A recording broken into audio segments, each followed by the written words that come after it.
Isang magandang araw Pilipinas, magandang araw Soxargen. Welcome sa isa na namang edisyon ng programang Performing and Informing, hatid sa inyo ng Presidential Communications Office, Philippine Information Agency at Information Coordinating Network of Soxargen o ICONSOX. Sa ngalan ni PIA Director General Catherine Chloe Di Castro at PIA 12 Regional Director Fryan Abquilan, ako po si Oliver Rivera at samahan ninyo kung alamin ang mga latest development programs, projects and activities ng ating pamahalaan na ipinatutupad sa bahaging ito ng bansa. Tayo po ay mapapanood via Facebook, YouTube at Spotify. Ating pong pasalamatan ang ating mga media partners na kumukuha po sa ating mga talakayan. And ang ating venue for today's episode, ang City Mall Coronadal. Maraming salamat po. And we have with us today ang ating kaibigan mula po sa Department of Agriculture, National Meat Inspection Service o NMIS Region 12, Director 2 ng NMIS Region 12. It's a pleasure to have with us Dr. Mirna I. Habakon. Doc, good morning. Ang inyong pagbati po sa ating mga manonood. Good morning din Sir Oliver at sa lahat ng ating manonood, lalong-lalo na sa ating butihing OIC Executive Director, Director Roberto Umali. Magandang umaga po at sa lahat ng ating mga industry partners, livestock and meat industry partners, local government unit partners at sa lahat ng ating mga consumers at mga kasamahan sa ahensya ng gobyerno. Magandang umaga po sa ating lahat. Opo. Director, to give our viewers an overview, baka po mayroong mga hindi pa nakakaalam, ano po ba ang brief background lang about NMIS or National Meat Inspection Service? Kasi usually nakikita nila to, NMIS, sa mga truck, delivery truck, di ba? May mga tag. Sige po, brief background po about sa inyong ahensya. Okay.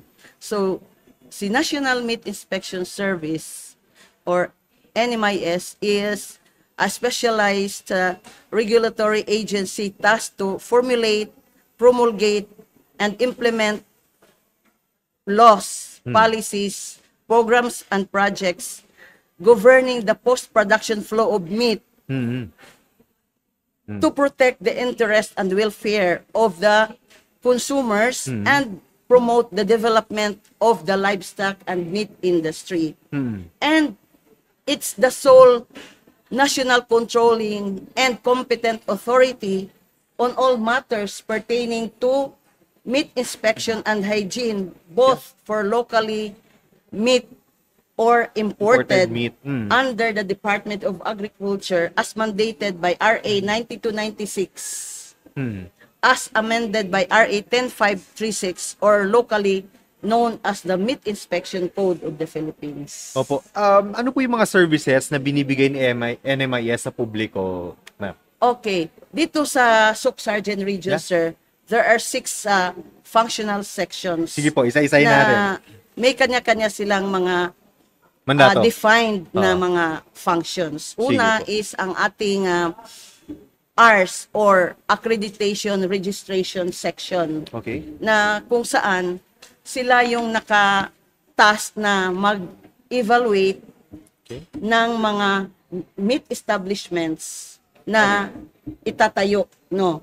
So itatayo pa lang. Itatayo pa lang, so nagkakandak sila ng site evaluation kasi kailangan natin na yung site, sa site pa lang, papasa na siya sa requirements, sa standards ng National Meat Inspection Service. Yes. And then, binibigyan din ng NMIS ng technical assistance yung stakeholders sa pagtatayo na dapat yung kanyang design ng establishment is compliant to food safety standards. Kasi prerequisite, especially for AA and AAA, prerequisite kasi yung mandatory yung good manufacturing practices compliance. So, meron tayong dalawang requirements dyan. Sige, ma'am. Yung structural and operational requirements.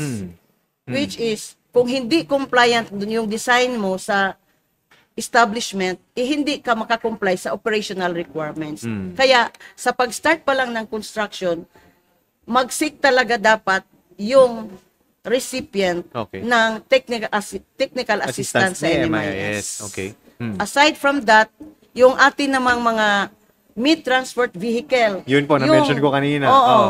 Nagta-transport ng mga meat from primary production going to the meat markets Yeah. or Sa mga palengke natin, sa supermarkets. institutional buyers Yeah, oo. natin. So, kailangan din silang i-register sa NMIS para magiging compliant din sila para yung aim natin na to provide safe and good quality meat for our consumers is ma-achieve talaga siya Yeah. until it reaches the consumer's table. Kaya isa din yun na mga tinatrabaho ng NMIS. So, nagka-conduct tayo ng technical assistance for infra, yung magtatayo pa lang.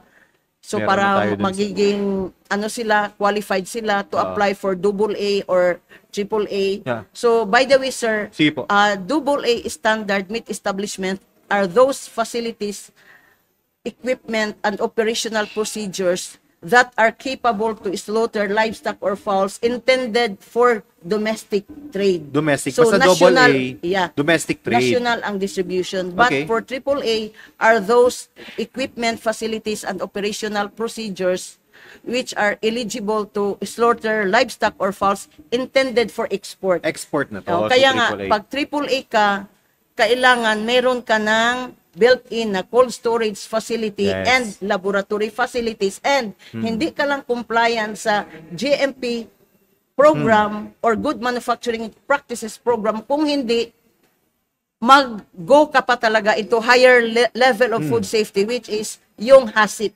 HACCP is the acronym of Hazard Analysis Critical Control Point Program which is a requirement when you export meat to other countries. Po, ma'am, speaking of AAA, meron ba tayong mga AAA dito sa region? And Meron ilan tayong sila, ma'am? dalawa. Isa Saan po? ang ating slaughterhouse, yung Matuto Meat Packing dito sa may Barangay Glamang, Pulumlok, South Cotabato. Okay. At yung isa naman is a meat cutting facility owned by Mami Gina Tuna Resources. Saan po? Sa Gensan. So, yung Dalawa. yung dalawang AAA po natin is located sa Gensan and Pulumulok. Pulumulok. Opo. Pero meron pang isa na Nag-a-apply. poultry dressing plant is complying with the HACCP program para mag-level up sila into AAA. Yung mga AA natin, ma'am, ilan yung AA natin sa region? AA natin is Sige po. tingnan ko ha. Sige, check nyo. Check natin, ma'am, para tama tayo sa data natin.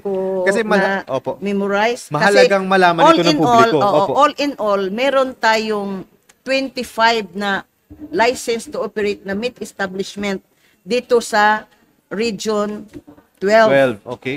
Meron tayong dalawang AAA, isa meat cutting at yung isa naman is slaughterhouse. Apo. And Meron then yung yata tayong 10 AA na slaughterhouse at meron tayong 8 dressing plant, meron tayong 2 meat cutting plant na AA, meron tayong 2 meat depot center at meron tayong 3 cold storage warehouses. So a total of 25 licensed to operate meat establishments here in Suc-Sargen Ma'am, region. makakasiguro ba ang publiko na itong mga establishments na ito ay regularly ini-inspect ni NMIS? Yes, sir. Sige po. We can assure you that because aside from NMIS meat inspection officers, we deputize local government units, meat inspectors or meat inspection officers. Meron talaga naka-assign? There are 24 Okay. deputized meat inspection officers deployed in our license to operate meat establishments. Opo. So makakasiguro talaga tayo na Yes. dumadaan sa tamang proseso and inspection itong mga karne Yes, bago po sir. natin bago po ito lumabas sa publiko. Yes, sir. Opo. Ma'am, ano pa po yung mga programs natin aside po dun sa aside na-mention? sa accreditation Yeah. registration, meron pa tayong post-MS or plant operation monitoring section Okay. na kung saan sila talaga yung section na yan ang nag-monitor sa ating mga license to operate meat establishments na Okay. bago kakatayin ang hayop, mag-undergo muna siya ng tinatawag nating antemortem inspection. Ito yung may tatak. Ano yung antemortem inspection? It is the inspection of animals prior to slaughter. Okay. Habang buhay pa sila kasi isituit talaga natin na Buhay. ang lahat ng mga hayop na kakatayin Healthy. are apparently healthy animals with veterinary health certificate. Kaya ito yung may mga tatak na, ma'am. Pag may tatak na, Hindi, pwede pagdala doon sa Sige po. sa slaughterhouse premises Okay. is dapat meron silang document na i-present yung veterinary health certificate Yeah. at saka shipping permit. Okay. Kung Tapos saan galing. i-check, yung hitsura ng hayop, yung behavior ng hayop, and then pag may suspect sila na May sakit. Oo. i-isolate, hindi siya ipapasukin sa kill floor. And Okay, para hindi makontaminate, ma'am, no? after conducting the antemortem inspection, the animals will proceed to Doon the sa slaughter na. slaughtering operation na, which is after bleeding and dressing, i-inspect na yung carcass, yung Yeah. viscera, ng hayop para ma-check talaga na walang mga may abnormal lesions na makakalabas sa planta. So, i-condemn pag may mga abnormal lesions. So, yung good quality carcass or good quality meat lang talaga ang Ang makakalabas lalabas. at ma-load sa ating meat transport vehicle. Tapos, Sige, ma'am. prior to yung pag-alis ng meat transport vehicle sa planta, meron talagang issuance na meat inspection certificate to Oh. prove that the meat Fresh. had undergone the proper meat inspection Yeah. procedures and is fit for human consumption. So, talagang sinisiguro natin na bago dumating sa mga market ay talagang dumaan ito sa mga Inspected and passed talaga ang mga sila. karne. Opo. And sir, Hmm. ini-implement din pala natin kasi may batas tayo sa humane handling of slaughtered animals. Opo, ito So, nakikita natin sa social media to, ma'am. Opo. Kaya ini-implement natin yung humane handling, kaya bawal yung may mga noon kasi uso Sige, ma'am. yung nilalagyan nila ng mark yung balat ng hayop. Opo. Yung kutsilyo pa ang ginagamit. Or yung Bawal iba, na yung yan may mga ngayon. ano pa. So kasi that is a violation of Yeah. humane handling of animals prior to slaughter. Ano po? Ma'am, ano pa po ibang ano natin? So aside Ilan from na tayo? that, so yung POSMIS din in collaboration with the Meat Safety and Quality Assurance officers is nagkakandak sila ng monitoring sa compliance with the safety program like GMP. Mandatory kasi yan na day-to-day operation, ang planta kailangan talaga is mag-comply siya doon sa food safety program. Yes. Una, yung personal hygiene requirements ng mga Nagsuslaughter. workers, Yeah. yung mga food handlers, nag-handler. kailangan sila mismo is compliant sila sa food safety requirements. So, kailangan ma-convert talaga natin ang mga workers na magiging sanitation conscious na mga food handlers. Then, ang ating mga equipment, food contact surfaces. So, kailangan, meron talaga yung monitoring na bago gamitin, malinis. Yes. At after naman na ginamit, malinis, Nililinisan bago nila. iwanan. So, meron tayong every 6 months talaga na kinakandak na surveillance for GMP program ng ating meron tayong trained na mga food safety auditors. From the region lang ito, ma'am. Yeah. From the region yung nag-inspect. Yung mga Meron train din natin. From national. From national, pero dahil ngayon ang aming office is nagkakaroon ng austerity measures dahil binawasan kami na ang laki-laki ng pundo na naibawas. So, yung local auditors na lang muna ang aming pinapa-audit. Opo. Pero centrally managed pa rin ang GMP o Yung ang operations HACCP program natin. or IMASQA.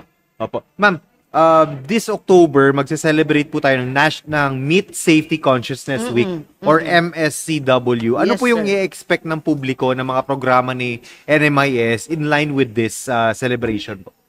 Okay. So itong nating Safety Safety Consciousness Consciousness Week Week. celebration Okay. is we celebrate this activity annually. Yay. This year we will celebrate 32nd Meat Safety Consciousness Week celebration na tayo. At tinataon natin ito sa ating ika-53rd NMIS founding anniversary celebration. So ngayon ang theme ng NMIS Sige po. is karning ligtas at sapat, tungkulin nating lahat tungo sa maksaganang bagong Pilipinas. Is aligned with the DA's 127th anniversary theme, kaisa ng magsasakat mangingisda tungo sa maksaganang bagong Pilipinas. Yeah. So it reflects the NMIS mission to continuously strengthen the meat sector across the value chain and underscores the agency's commitment to delivering a modernized meat inspection services Yeah. that ensure an adequate supply of meat that is safe and wholesome for our Filipino consumers. Ano yung mga expected outputs natin sa pag-observe po nito, ma'am? So ito, isa na yung ating increased public awareness on meat safety, consumption, promotion of meat safety and quality assurance for our industry stakeholders, then yung ating visibility and advocacy of NMIS mandate. Yun talaga. Para malaman talaga ng publiko, Ng publiko na kung ano ang talaga ginagawa ang ni role NMIS. ni NMIS. Opo. Ma'am, ano yung mga results, aside from this, ano yung mga results na sa program natin? Meron ba tayong gathering? May gathering ba tayo ng mga tauhan from the slaughterhouses? Ano po yung Actually, big we event have natin? aligned several activities Sige for po. this week-long celebration. So dito sa Suksargen region, sir, Sige. of course, in coordination with local government unit of General Santos City, we have aligned several activities. So, on October 13, sir, magkakaroon tayo ng motorcade. So, Okay. invited natin ang Diyan saan? ating mga meat establishment operators, meat transport vehicle operators, ang ating mga partners sa meat, livestock and meat industry. Okay. Magkakaroon tayo ng motorcade. Iikot lahat ang sasakyan sa buong Gensan. And then, after that, magkakaroon ng feeding program for our charitable institutions. And then, after that, is magkakaroon na ng bowling tournament. Okay. Magko-compete ang mga workers sa mga meat establishments, mga meat transport vehicle operators at ang LGU and NMIS. Opo. Magkakaroon ng bowling tournament. Opo. And 13 then, yun, ma'am. Opo. 13. On the second day, magkakaroon naman ng meat establishment operators meeting. So magkakaroon tayo ng konting awarding sa kanila Okay. for best practices. So yung pinaka-compliant sa food safety standards ng NMIS, Okay. yun ang bibigyan natin ng award. And magkakaroon din tayo ng another meat transport vehicle good handling practices seminar. Okay. Para ma-orient talaga natin silang lahat, including their drivers and helpers. No, Ma-reorient din yung good iba, ma'am. handling Oo. practices. Oo. O kasi napaka-importante talaga na ang meat kasi compliant na sila Example, from Gensan sila, babiyahe sila to North Cotabato. Oo. So, kung hindi sila well-oriented sa proper good Handling. handling practices, posible na magkaroon ng Magkaproblema. cross-contamination along the way. So, meron din tayong Employees Day. So, ang NMIS naman is Meron na. magkakaroon ng activity, nag-event in for line with that the anniversary. week-long celebration. Opo. Ma'am, yung dun sa gathering natin ng mga stakeholders natin, magkakaroon, kumbaga venue rin siya to air their issues and concerns? Yes, Opo. yes, Sige, ma'am. that's true. So, yung time din na yan, kasi twice a year lang natin yan ginagawa, except lang for emergency meetings, Yeah. no? So, nagkakaroon na rin kami ng mga questions and answers doon sa mga issues and concerns ng ating industry.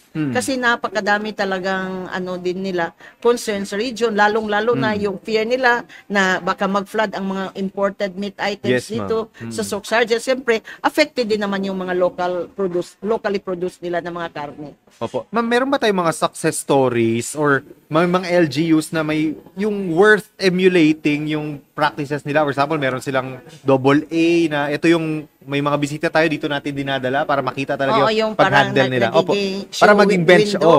Opo. Oo, actually, si Tampakan LGU is Yeah. a AA standard slaughterhouse. Okay. Na license siya way back in 2010 yata. Wala pa ako dito sa Suksargen. Pero until now naman is na talaga niya, na-retain na yung kanyang AA status na slaughterhouse.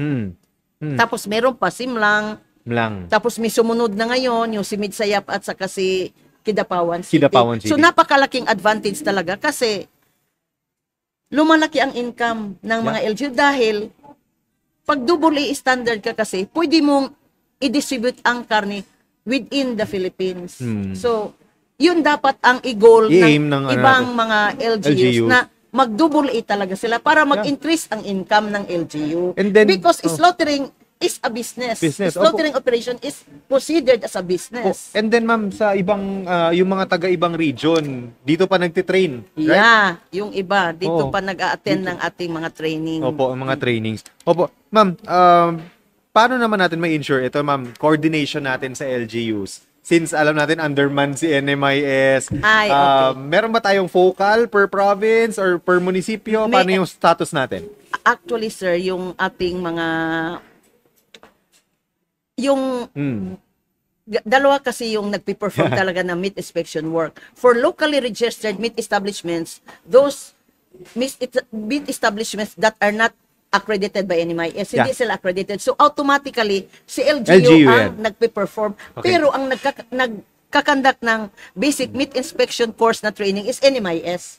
Okay, partnership talaga we siya. see to it na yung establishment na yan, bago siya mag-operate, ay meron talagang ilalagay ang LGU na trained na meat inspection Inspector, officer. oo. Tapos, doon naman sa mga LGUs na may additional na newly constructed na mga meat establishments, kinakausap na agad namin ang local chief executive na, Mayor, kailangan mo magdagdag. Ganito ang kailangan mo, Kailangan mo ganun, magpa-training next year ng dalawa kasi may coming na magpapa-accredit this year. Oo. So, walang tatao kasi meron silang sharing sa income. 75% of the antemortem and postmortem fees will go automatically to LGU. LGU. 25% So, na lang araw-araw. sa NMIS. Oh, imaginein mo, araw-araw ilan ang kinakatay Ay, ng may mga- isang LGU nga, yung sa dami ng kanyang licensed meat establishments, almost 20M ang income niya for Wow. AM/PM annually. Mm. O kaya, anong dahilan kung bakit hindi siya mag-hire Income ng generating additional talaga ito. Oo. na meat inspection officers? Na mapapasweldohin Yeah. from that. Yeah. Opo.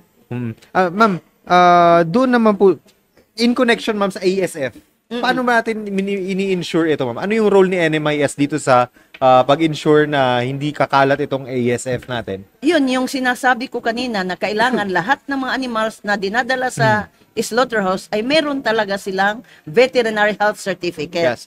So, doon pa lang, actually may Sa mga program ngayon, checkpoints, ma'am. may program ngayon ang BAE at saka ang NMIS na meron silang surveillance for ASF. So, kumukuha sila ng mga dugo doon sa mga slaughterhouse randomly. O to check. Pero, thank you naman na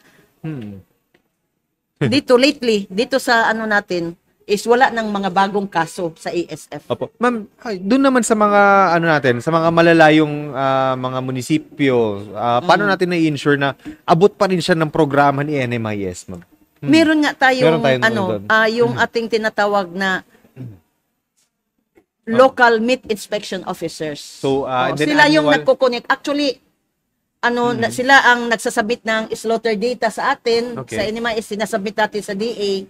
At in return to that naman, para lalo silang ma-empower, binibigyan sila ng DA ng kaunting honorarium. Opo. Yung parang honorarium tawag doon. Opo. Ma'am, medyo naubusan na po tayo ng oras. Baka meron pa po kayong mga other announcements or programs na gustong i-share po sa ating publiko in line with the Meat Safety Consciousness Week po. Okay, so Sige. sa lahat ng ating mga kababayan, especially dito sa Suksargen, ako po ay thankful sa PIA na na-invite kami dito, no, to share what is really NMIS, no, para malaman nating lahat kung ano talaga ang role ng NMIS.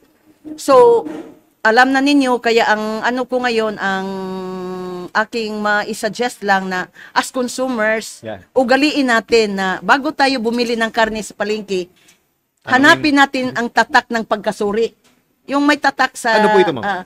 yung inspected and passed. And then, tingnan din natin yung document kung saan galing meat inspection certificate or for imported meat, certificate of meat inspection. Dapat kasi nakahang talaga yan sa meat stalls. So, para Kampante. yung mga meat vendors, ma-encourage talaga sila na ihang tayo mismo as consumers. Tanungin. Dahil alam na natin, tanungin na natin sila. Hanapin. Kasi yung iba nilalagay lang sa drawer, sinasama sa pera. Kasi hindi naman daw sila tinatanong ng consumers. Pero Kaya mas meron. maganda tayo ay nagtatanong para ihang talaga nila yung meat inspection certificate. Para lahat ng ating mga binibili ay assured tayo na galing talaga sa legitimate sources ang mga karne. Sa mga palengke, ma'am, how frequent yung natin, pag-visit natin? Ay yung ating enforcement Oo. monitoring. Actually, dito sa natin is meron silang target kasi kung ilang palengke sa isang buwan. Oo, okay. oo. Sige po. Okay. Pero Regular na. noon pa, because of RA 7160, yung devolution of certain powers and functions of NMIS to LGUs, mandated din kasi si LGU talaga na mag-create ng kanyang sariling task force bantay karne team. Yeah. So yun din ang in-encourage namin ang LGU na magiging self-reliant na rin sila.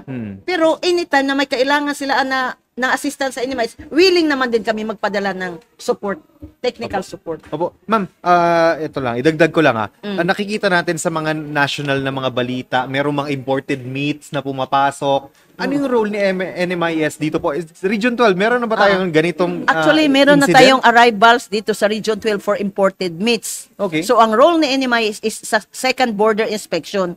Doon na, pag-land na ng imported meats, doon sa licensed cold storage warehouse, hindi pwede na ang imported meat, hindi siya papasok sa licensed cold storage warehouse. It is a violation. So, pwede siyang i-confiscate. Okay. So, kailangan doon lang talaga siya nakatag na siya doon sa licensed cold storage warehouse at doon magkakaroon ng second border inspection, sir. Opo, Ang ma'am. NMIS. Opo. Ma'am, anong ginagawa? For example, meron tayong na-confiscate na mga meat products. Anong gagawin? Alam mo, i-dispose talaga siya proper disposal. properly. Yes. Oo. Paano yung proper disposal natin ito? Ililibing siya. Okay. Pero nung karoon ng pandemic tayo, meron kaming na condemn na 44 tons of Ang dami. meat. So hindi na talaga kaya ilibing. So request ang may-ari na dalhin siya sa accredited naman siya na rendering facility. Okay.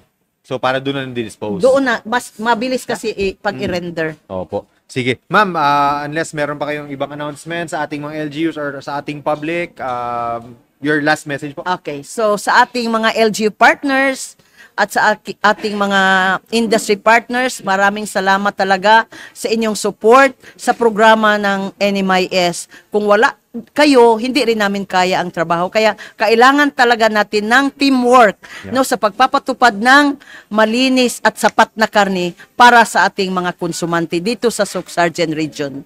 So, thank you very much and may God bless you all. Sige po, maraming salamat sa ating guest, Dr. Mirna Habacon, Director 2 ng NMIS Region 12. Sa ngalan ni PIA Director General Catherine Chloe Di Castro at PIA 12 Regional Director Frian Abquilan, ako po si Oliver Rivera. Maraming salamat at isang magandang araw, Soc-Sargen.